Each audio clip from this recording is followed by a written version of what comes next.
Slugs are fair game for driver ants. They don't run away. The first ant makes contact.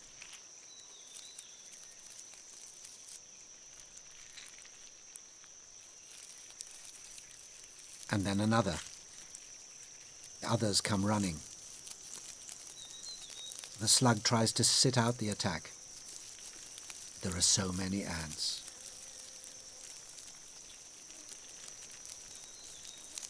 The victim uses the only escape route left to it. The ants fall too. They often use this unconventional way to get down from the trees. But the unfortunate slug has fallen from the frying pan into the fire. An awful lot of ants are milling about down here.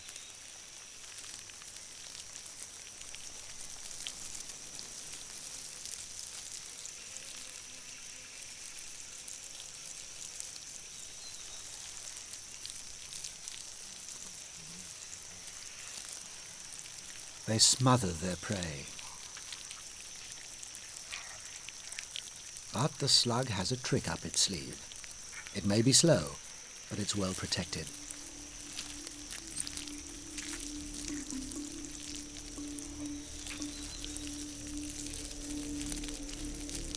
Its entire body is covered in a thick and noxious slime.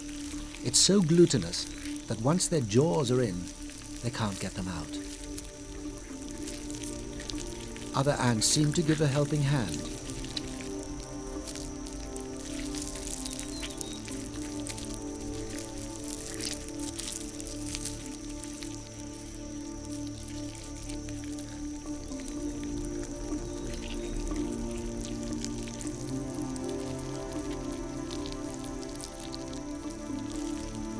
But this one is firmly stuck.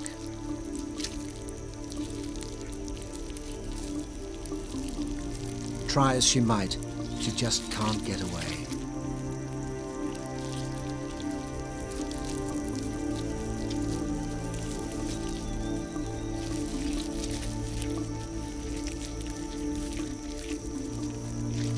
For some, it's not just their jaws that are trapped.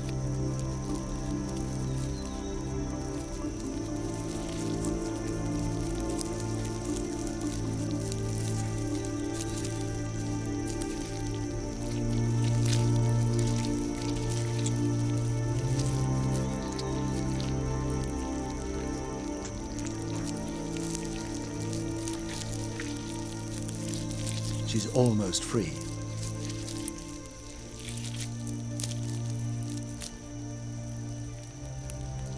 Then something remarkable happens. Some of the workers begin to bring particles of soil and place them on the slug. In this way, the slime is soaked up, like ink on blotting paper.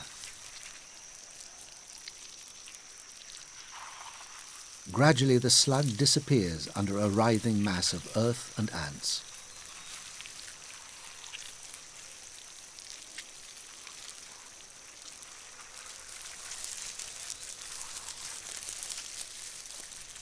With its protective coat neutralized, the ants attack the slug underneath. Slowly, the victim is sliced up.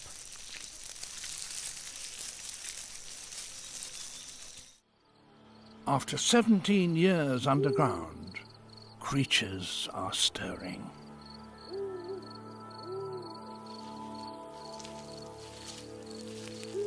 The nymphs of the periodical cicada have been biding their time. Now they march like zombies towards the nearest tree and start to climb.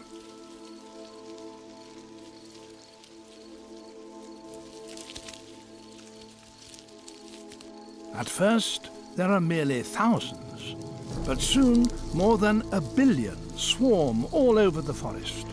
The biggest insect emergence on the planet is underway.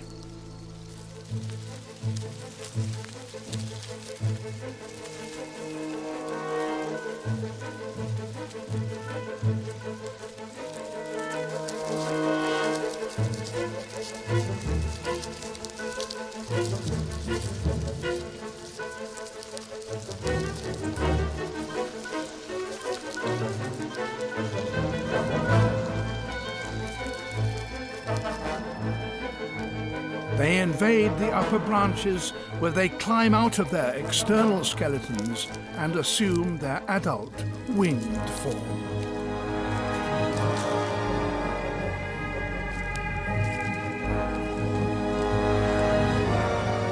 At first, they're white and soft, but they have until dawn to complete their transformation.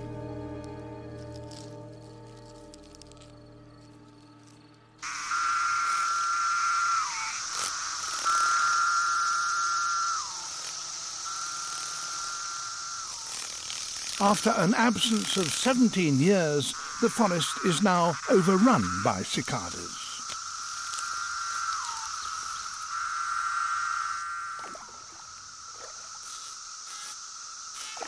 The adults are clumsy and very edible.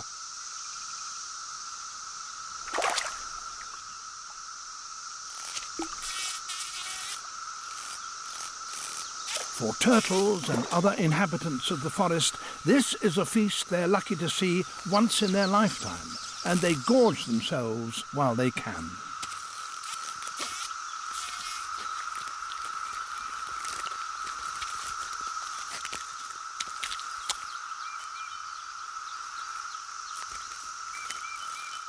Times have never been so good. The cicadas have no defences and virtually offer themselves to their attackers.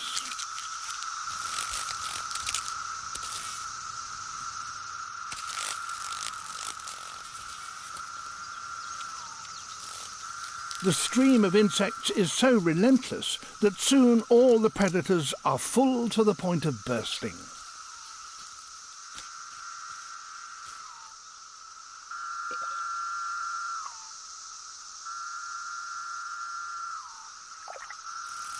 And still the cicadas come. With the predators overwhelmed, the survivors can achieve their purpose. After mating, the adults lay their eggs, and then their job is done. In just a few days they will all die, and the forest will fall silent. The cicadas here will not be heard again for another 17 years. When the air itself becomes saturated and the temperature is just right, rare giants emerge.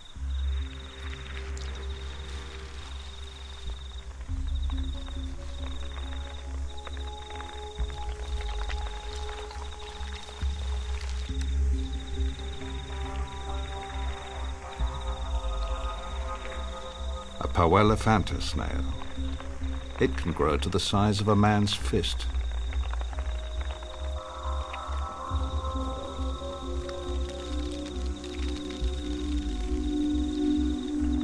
So rare, they can only be filmed in captivity, where their extraordinary behavior is revealed.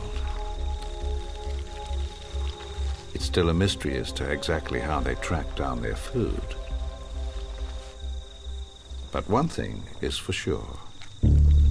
This snail has unusual tastes and revolting table manners.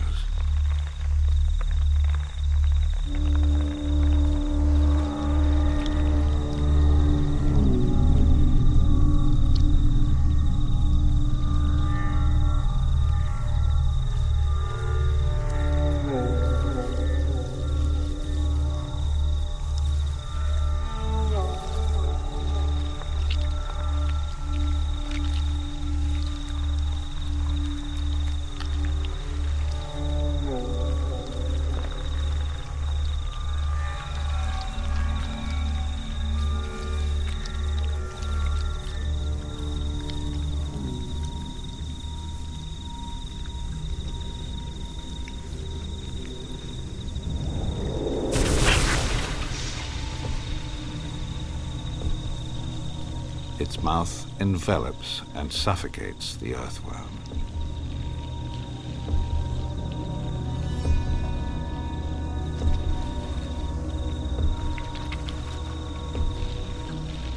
It's sucked down like spaghetti.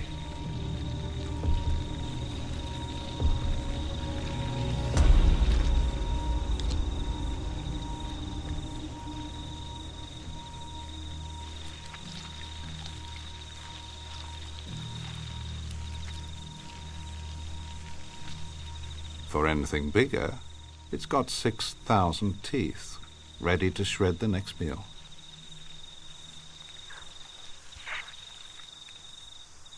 In this supersaturated environment, this specialized snail is the ultimate predator.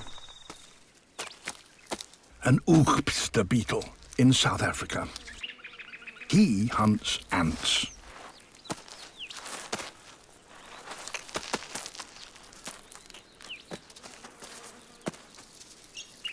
Eating ants may give him more than just nourishment.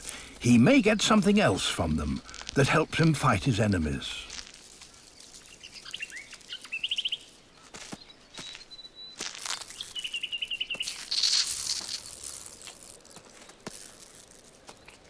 The ants launch a counterattack and nip his ankles, but he simply kicks them out of the way.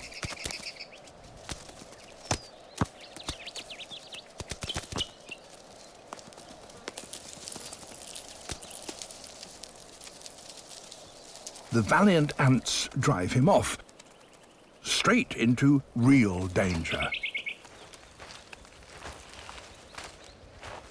A mongoose.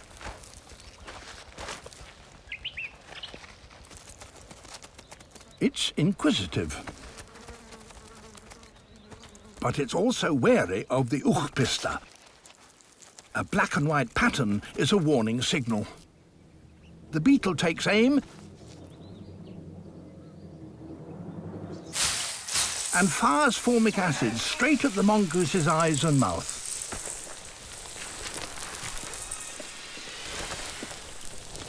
The beetle probably collected this acid from the ants.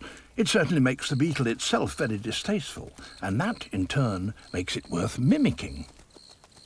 This defenseless little lizard carries the beetle's warning pattern. It also imitates the way the beetle runs. Not particularly well, it's true, but well enough to fool predators into thinking it just might be an acid-firing beetle.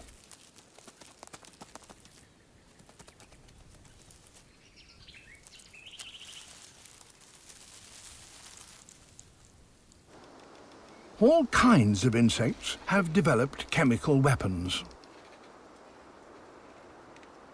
A pair of devil rider stick insects.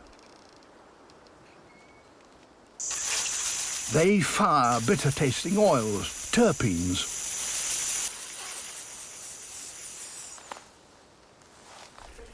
European wood ants under attack from a hungry crow. They fire the sort of acid that gives nettles their sting, so this is like one of us falling into a nettle patch.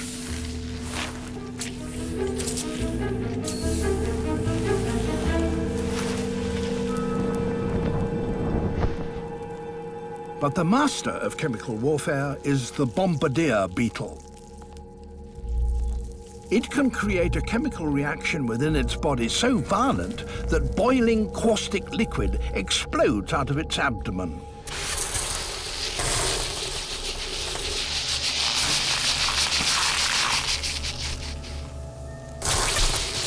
By pulsing the jet 500 times a second, it keeps its rear end just cool enough to prevent it being cooked.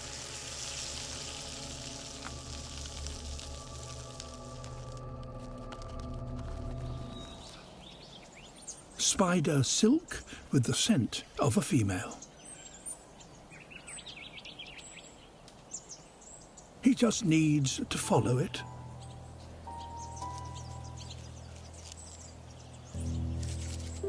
Wherever it leads him.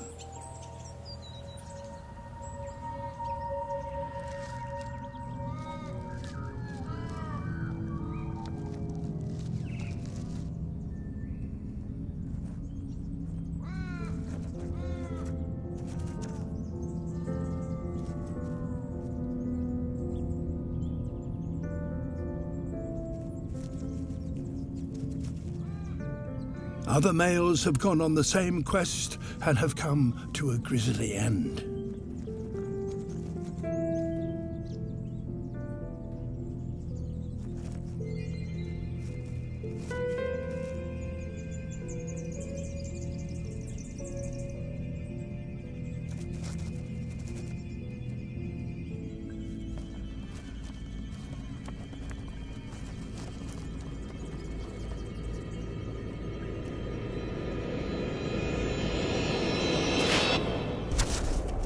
Here's the female, and she doesn't look very amorous.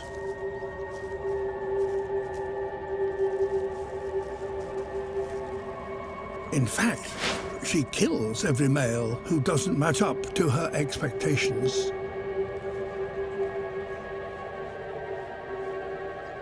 What can he do to win her over?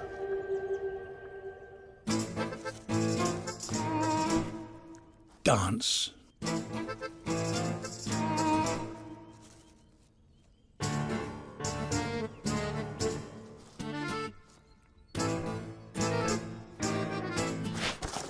Dance for his life. He will need a show-stopping trick to avoid becoming lunch.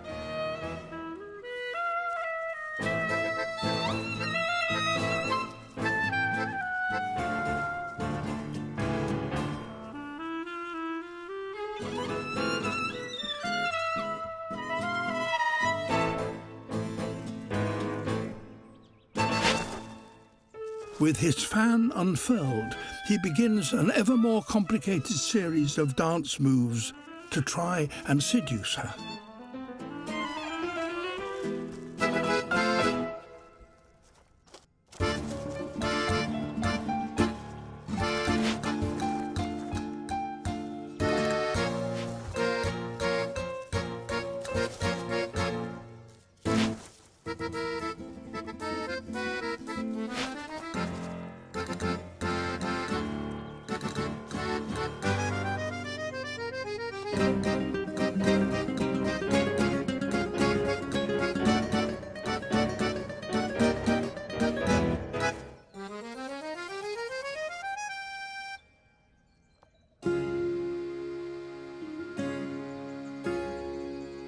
At last, she succumbs to his advances and allows him to mate with her.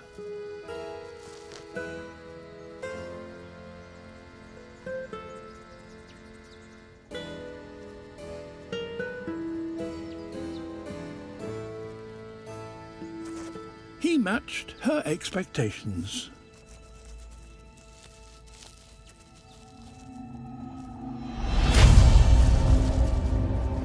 But she kills him anyway.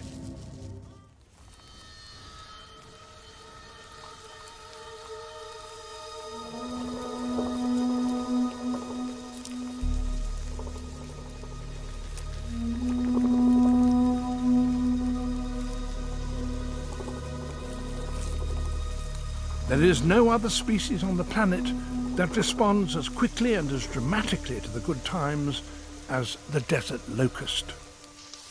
Eggs that have remained in the ground for 20 years begin to hatch.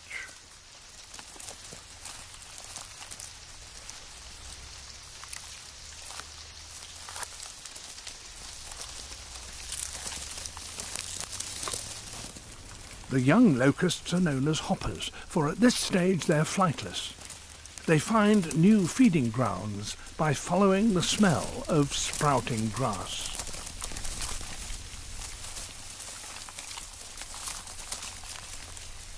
Normally, it takes 4 weeks for hoppers to become adults, but when the conditions are right, as now, their development switches to the fast track.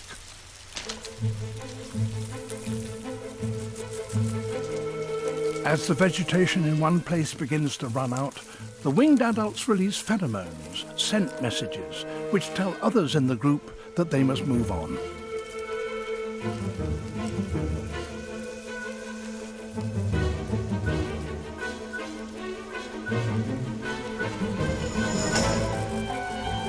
And when groups merge, they form a swarm.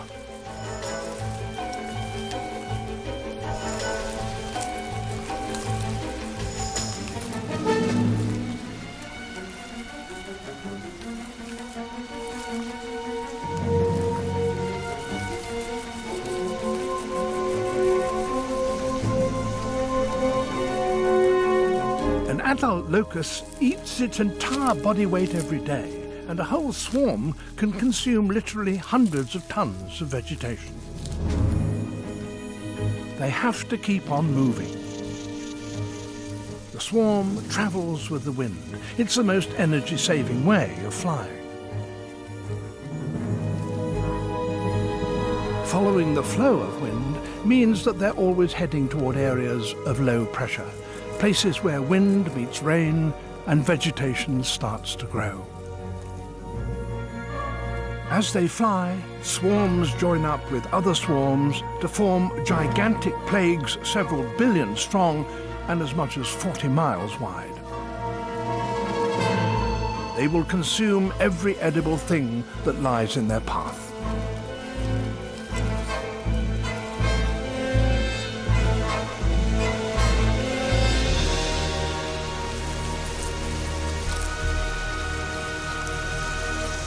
This is one of planet Earth's greatest spectacles. It's rarely seen on this scale, and it won't last long. Once the food has gone, the steady roar of a billion beating locust wings will once again be replaced by nothing more than the sound of the desert wind. By late summer, the corral tanks contain the only standing water for kilometers around. The canyon's more mobile insects are drawn to this one last oasis.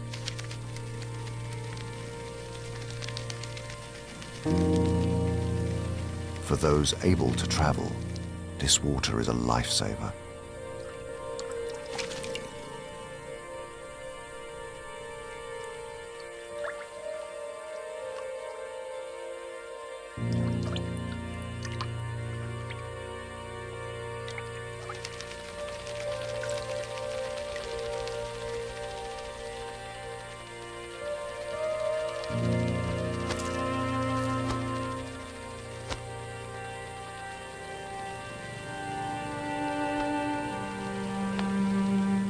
Bees and wasps can carry the water back to their distant nests. But this tiny pool of water lies just beyond the boundary of the corral colony's territory. With no end in sight, such desperate times call for desperate measures. As the search widens, a small group of corral workers head towards the trough. This is unfamiliar ground for them, and they are heading toward disaster. Near the trough, they stumble across other honey ants, and then a nest entrance. It's only 40 meters from the corral colony, but that's been enough to keep these two nests in mutual ignorance for all these years. These new honey ants are unlike any the corral workers have encountered before. They are big and aggressive. Instead of backing down, they meet the challenge head-on, and the encounter begins to escalate. For the first time in its history, the corral colony may have met its match. Sensing the worst, the corral workers begin to fall back towards their own nest. The trough workers go on the offensive.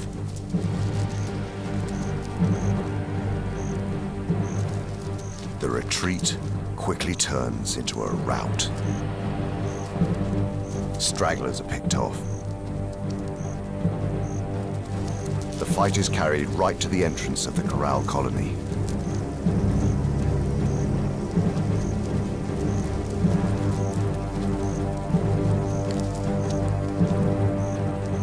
Even here on their own doorstep, they can't hold their ground.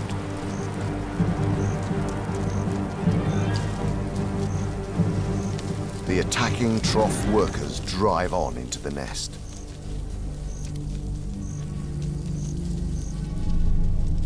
As news of the attack reaches the corral queen, she withdraws to the deepest chambers, her entourage of nurses in tow, carrying the valuable brood.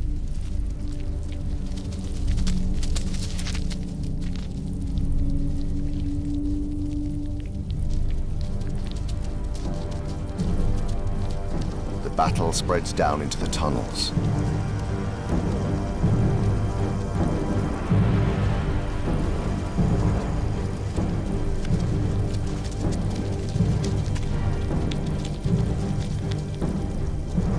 Slowly, inexorably, it spreads down through the shafts towards the deeper part of the nest.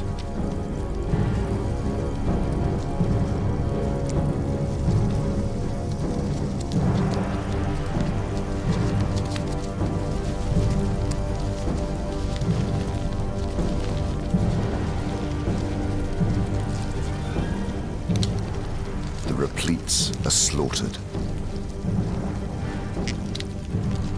or dragged away to be eaten later.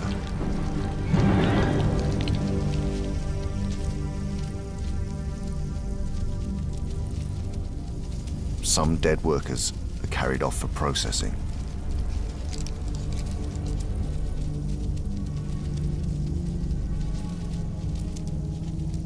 The invaders take everything from eggs to newborns.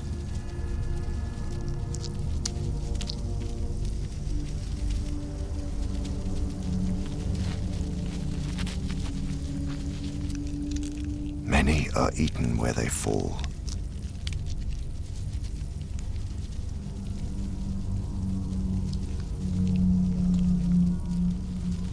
They empty chamber after chamber.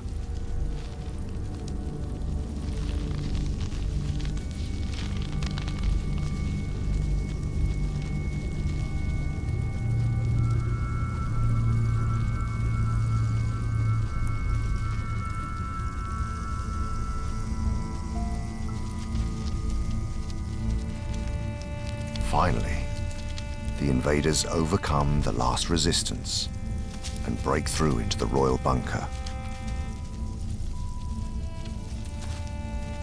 The corral queen and her broods are trapped and completely helpless.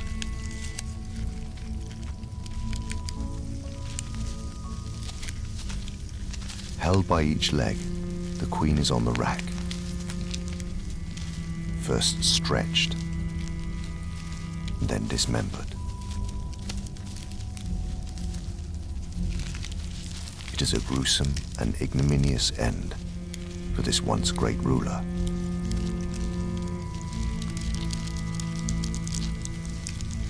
In just a few hours, the corral colony has been annihilated. The nest emptied.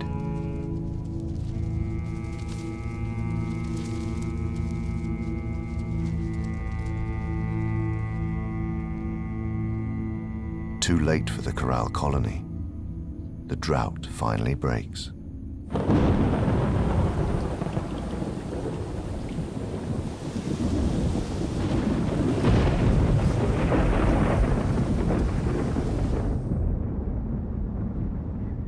A great storm heralded the start of the Corral Queen's story. And now, 8 years later, another marks its brutal end. But somewhere, out in the desert, the Queen's royal daughters are fighting their own battles, continuing her dynasty. Yellow hornets are a little smaller than the giants, but there are 1,500 of them in this nest. They outnumber the giants 5 to 1. Yet the Queen's workers are driven to fight. They have no option but to take on their bitter rivals.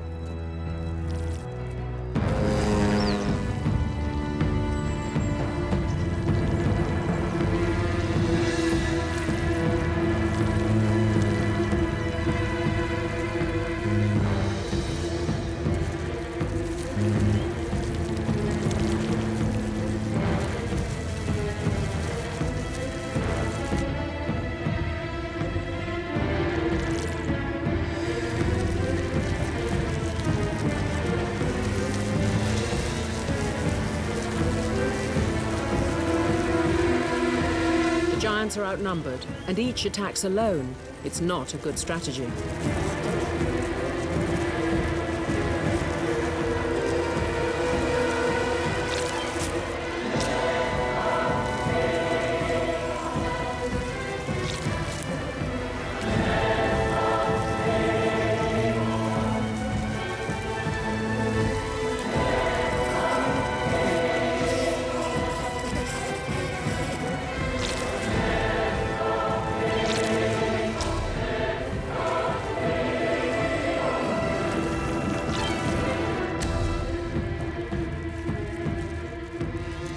yellows dispatch giant after giant with a lethal sting to the back of the neck.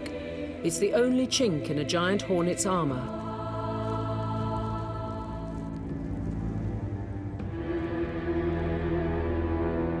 Today's battle is lost, but this is a war of attrition.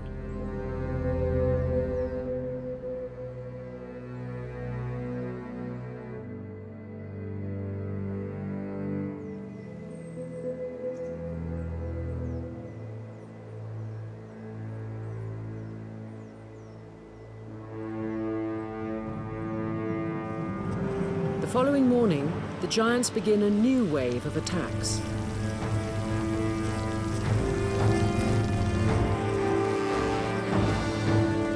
And this time, they gain control of the nest envelope.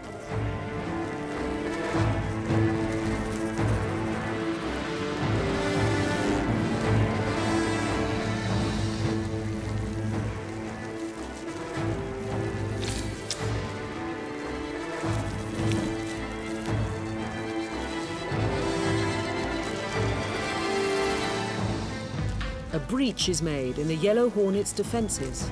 The yellows begin to tear down their own walls in hopeless panic. Finally, their only option is desertion.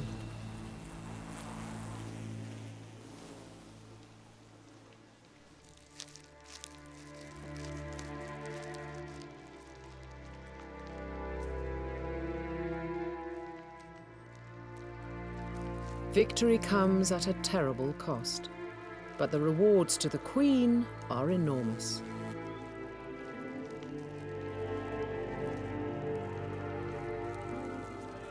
The giant hornet warriors work through the abandoned nest, ripping out food.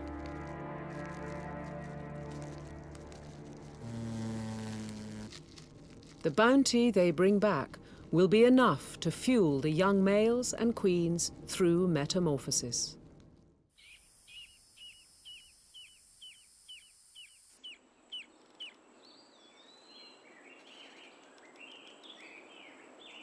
He starts his search. A female is likely to be on a tree trunk. But trees in this part of the world are very tall. His search could be a long one.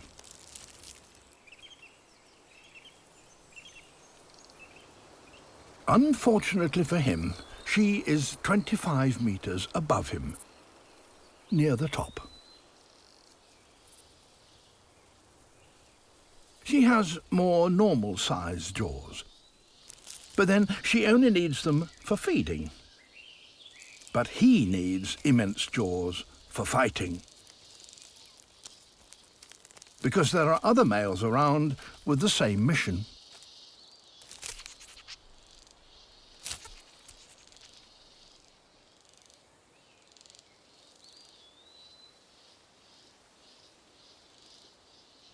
Sheer strength is not enough in these battles. The technique is to reach over your opponent's head and hook your jaws under his wing covers. That's why his jaws are so long and have that odd shape. He's got the grip. Now he has to lift. And that needs strength.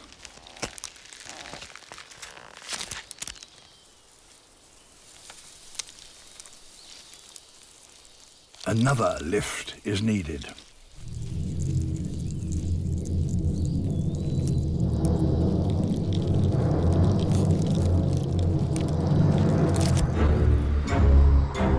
And that's that. Beetle armor is strong, so he bounces. The winner climbs on. There are more males ready to fight him up here.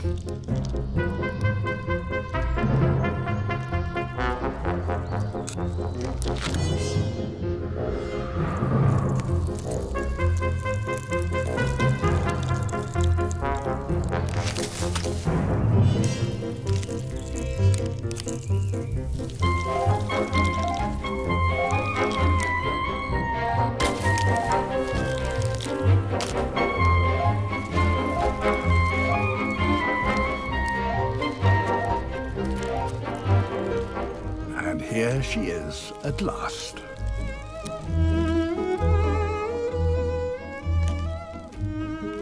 But she doesn't seem to be in the mood.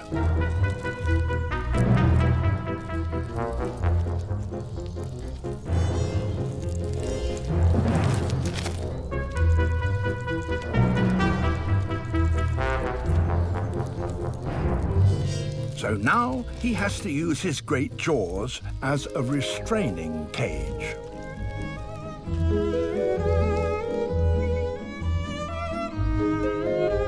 Success at last.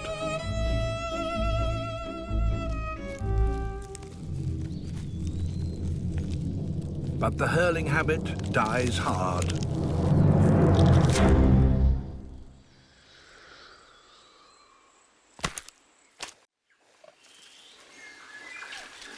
The tusked Weta is New Zealand's equivalent of a mouse. And a worthy snack for a foraging pig.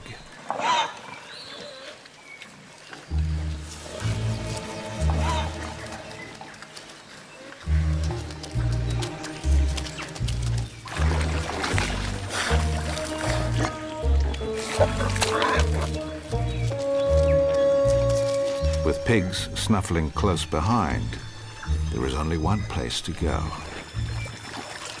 And it's the last place you would expect.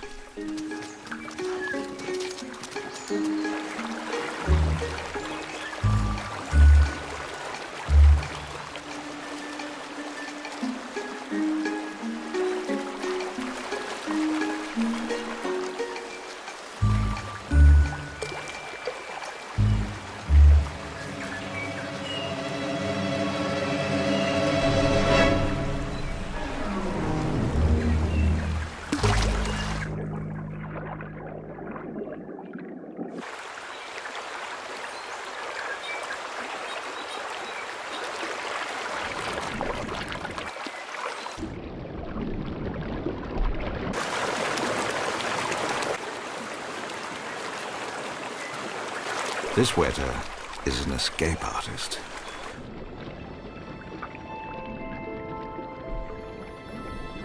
The pigs can't see or smell him when he's underwater.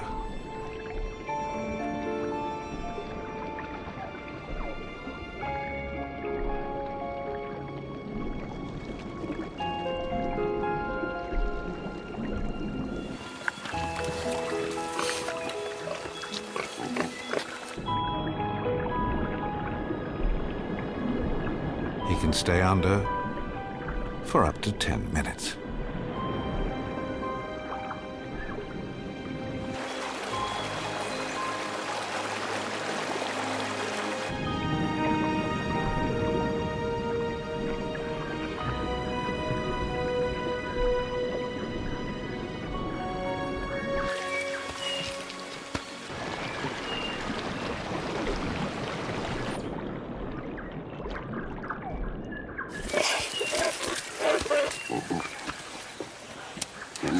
And now, the coast is clear.